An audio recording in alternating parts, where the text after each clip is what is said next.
Good morning students. आज के lecture में हम लोग क्वेश्चन नंबर 29 को सॉल्व करने वाले हैं। आप लोग फटाफट अपनी अपनी बुक्स खोलिए, कॉपी निकालिए, पेन निकालिए और क्वेश्चन को मेरे साथ में सॉल्व कीजिए। केवल आप क्वेश्चन को देखेंगे तो आपको समझ में कम आएगा और क्वेश्चन को मेरे साथ में सॉल्व करेंगे तो ही आपको क्वेश्चन समझ में अच्छी तरीके से आने वाला है। क्वेश्चन नंबर 29 आपके सामने है, इसको आप फटाफट रीड कर लीजिए। यहां लिखा हुआ है तीन पार्टनर्स हैं पी क्यू एंड आर।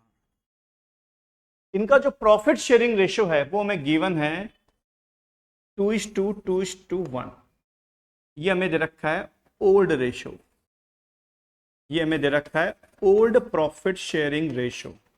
साथ ही साथ हमें क्वेश्चन में न्यू प्रॉफिट शेयरिंग रेशियो भी गिवन है जो है 1:1:1।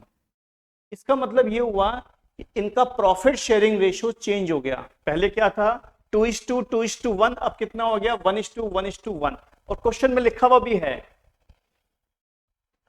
31 मार्च 2024 के बाद में इनका जो प्रॉफिट शेयरिंग रेशियो है वो क्या हो गया, चेंज हो गया। अब क्वेश्चन में बैलेंस दे रखा है हमें जनरल रिजर्व का 3 लाख रुपीस। जनरल रिजर्व कहलाता है हमारा एक्यूमुलेटेड प्रॉफिट और हमें जनरल रिजर्व की अकाउंटिंग करनी है फर्स्ट एंड सेकंड मेथड के अकॉर्डिंग। बट अकाउंटिंग करने से पहले मैं आपको निकालना बताऊंगा gaining ratio and sacrificing ratio. चलिए, अगर हमें निकालना हो गेनिंग रेशियो या फिर सैक्रिफाइसिंग रेशियो, दोनों का फॉर्मूला एक ही होता है, old ratio minus new ratio. अगर आंसर माइनस में आएगा तो गेन रेशियो और आंसर प्लस में आएगा तो सैक्रिफाइसिंग रेशियो। तो यहां कितने पार्टनर्स हैं, तीन, पी क्यू आर। सबसे पहले निकालने वाले हैं पी का, उसके बाद में क्यू का, उसके बाद में आर का। तो 2 + 2 + 1 कितना हो गया 5। पी का जो ओल्ड रेशियो है वो कितना है 2/5, क्यू का 2/5, आर का 1/5। तो 2/5, 2/5 एंड 1/5। ओल्ड रेशियो में से हमें क्या करना है, न्यू रेशियो को लेस करना है, 1/3, 1/3 एंड 1/3, 1/3, 1/3, 1/3। ओल्ड रेशियो और न्यू रेशियो, इसके बाद में हम लोग क्या लेंगे, इनका एलसीएम जो आ रहा है हमारा 15। 15/5 कितना आ गया 3, 3 को 2 से मल्टीप्लाई किया 6 माइनस 15/3 5, 5 को 1 से मल्टीप्लाई किया 5। इनका भी एलसीएम कितना आ जाएगा 15। 15 में 5 का डिवाइड दिया 3, 3 को 2 से मल्टीप्लाई किया 6 माइनस 15 में 3 का डिवाइड दिया 5, 5 को 1 से मल्टीप्लाई किया 5। सेम इसका भी एलसीएम क्या लेंगे 15। 15 में 5 का डिवाइड दिया 3, 3 को 1 से मल्टीप्लाई किया 3। 15 में 3 का डिवाइड दिया 5, 5 को 1 से मल्टीप्लाई किया 5। चलिए आगे सॉल्व करेंगे हम लोग। ये आ गया हमारा 1/15, ये भी आ गया हमारा 1/15 और ये हमारा आ गया 2/15 बट माइनस में। यानी पी जो है उसका शेयर कितना आ गया 1/15, क्यू का 1/15, आर का 2/15 बट माइनस में है। जिनके आंसर पॉजिटिव है उनको तो हम बोलेंगे सैक्रिफाइसिंग रेशियो और जिसका आंसर माइनस में है उसको हम बोलेंगे गेन रेशियो। मैं आपको बता दूं सैक्रिफाइस जो है वो हमेशा क्या होता है क्रेडिट। सैक्रिफाइस जो है वो हमेशा क्या होता है क्रेडिट और जो गेन रेशियो है वो क्या हो जाएगा डेबिट। तो सबसे पहले हम लोगों ने क्या निकाल दिया, गेन रेशियो और सैक्रिफाइसिंग रेशियो की हमने कैलकुलेशन कर दी है। अब हमें अकाउंटिंग करनी है। Question number first, question number 29 का ये फर्स्ट पार्ट है जो हम सॉल्व करने वाले हैं।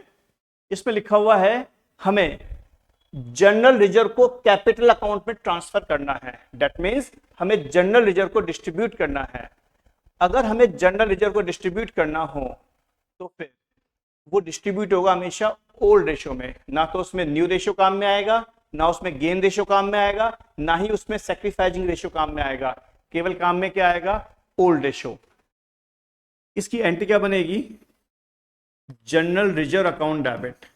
अब जनरल रिजर्व को हमने डेबिट क्यों किया, जनरल रिजर्व का बैलेंस कौन सा होता है, हमेशा क्रेडिट, तो क्रेडिट बैलेंस को डेबिट करके राइट ऑफ कर दिया और ये ट्रांसफर करना है कैपिटल अकाउंट में, तो टू पीस कैपिटल,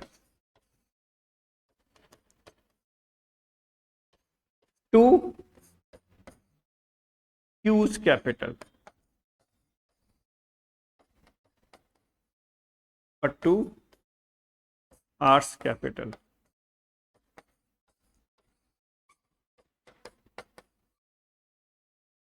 यानी जनरल रिजर्व का जो बैलेंस है वो हमने कैपिटल अकाउंट में ट्रांसफर कर दिया।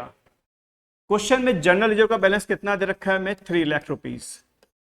ये हमें ट्रांसफर करना है ओल्ड रेशो में, और ओल्ड रेशो क्या है हमारा, 2:1, यानी 1,20,000, 1,20,000 एंड 60,000। तो मैंने क्या किया, जो हमारा एक्यूमुलेटेड प्रॉफिट है यानी जनरल रिजर्व, उसको मैंने ओल्ड पार्टनर्स में उनके ओल्ड रेशियोज में क्या कर दिया, डिस्ट्रीब्यूट कर दिया है। तो ये हमारा जो फर्स्ट पार्ट है वो कंप्लीट हो चुका है। अब हम करने वाले हैं सेकंड पार्ट।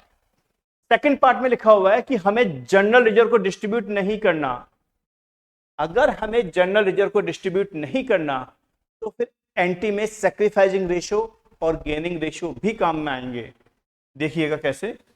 अब हम करने वाले हैं इसका second part.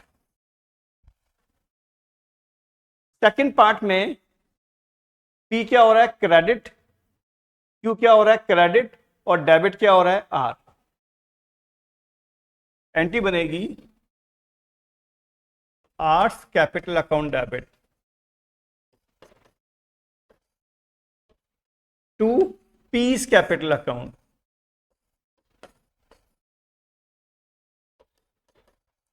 To Q's capital account. बहुत ही सिंपल सा कॉन्सेप्ट है। जिन्होंने सेक्रीफाइस किया है वो तो क्या हो जाएंगे, क्रेडिट, और जिसने गेन किया है वो क्या हो जाएगा, डेबिट। यहां पर पी और क्यू का शेयर कितना है, 1/15, और आर का 2/15। जनरल रिजर्व का बैलेंस कितना है, 3 लाख। 3 लाख का हम लोग शेयर निकाल लेंगे 1/15, तो ये आ जाएगा हमारा 20,000। तो 20,000 एंड 20,000, और आर का शेयर कितना है, 2/15, तो 3 लाख का 2/15 निकालेंगे तो वो आ जाएगा हमारा 40,000 रुपीज। अब मैं आपको बता दूं, अगर हमें जनरल रिजर्व को डिस्ट्रीब्यूट करना है या हमें किसी भी एक्यूमुलेटेड प्रॉफिट को डिस्ट्रीब्यूट करना है तो एंट्री क्या बनेगी, accumulated profit account debit to partners capital account in old ratio. और क्वेश्चन में लिखा हुआ आ जाए हमें एक्यूमुलेटेड प्रॉफिट यानी जनरल रिजर्व को डिस्ट्रीब्यूट नहीं करना, तो फिर हमें क्या निकालना पड़ेगा, गेनिंग रेशो और सैक्रिफाइसिंग रेशो, और वो निकालने के बाद में हमें इस तरह की जनरल एंट्री करनी होगी। और इसी के साथ में हमारा ये लेक्चर पूरी तरीके से कंप्लीट हो चुका है।